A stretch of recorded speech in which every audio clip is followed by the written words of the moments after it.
গত শুক্রবার যথাযথ মর্যাদায় ধর্মীয় ভাবগাম্ভীর্য, ভক্তি ও উৎসবমুখর পরিবেশে ওমানের রাজধানী মাসকাটে পালিত হয়েছে সনাতন ধর্মাবলম্বীদের প্রধান ধর্মীয় উৎসব পবিত্র রথযাত্রা। উৎসবে ওমানের বিভিন্ন অঞ্চল থেকে বিপুল সংখ্যক প্রবাসী বাংলাদেশি সনাতন ধর্মাবলম্বী অংশগ্রহণ করেন। ভক্তরা পূজা অর্চনা, কীর্তন, ভজন এবং শ্রী শ্রী জগন্নাথ দেব, বলরাম ও সুভদ্রার রথ টানার মাধ্যমে ধর্মীয় আচার অনুষ্ঠানে অংশ নেয়। এ সময় পুরো অনুষ্ঠান স্থলে এক আনন্দঘন ও ভক্তিময় পরিবেশের সৃষ্টি হয়।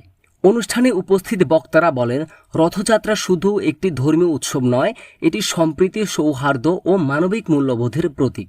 প্রবাসে থেকেও নিজস্ব সংস্কৃতি ও ধর্মীয় ঐতিহ্যকে ধারণ করে আগামী প্রজন্মের কাছে পৌঁছে দিতে এ ধরনের আয়োজন গুরুত্বপূর্ণ ভূমিকা রাখছে।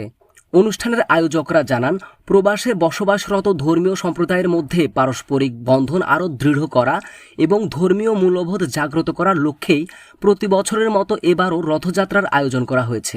শেষে বিশ্বশান্তি, বাংলাদেশের সমৃদ্ধি এবং ওমানে বসবাসরত সকল প্রবাসীর সুখ, শান্তি ও কল্যাণ কামনায় বিশেষ প্রার্থনা করা হয়।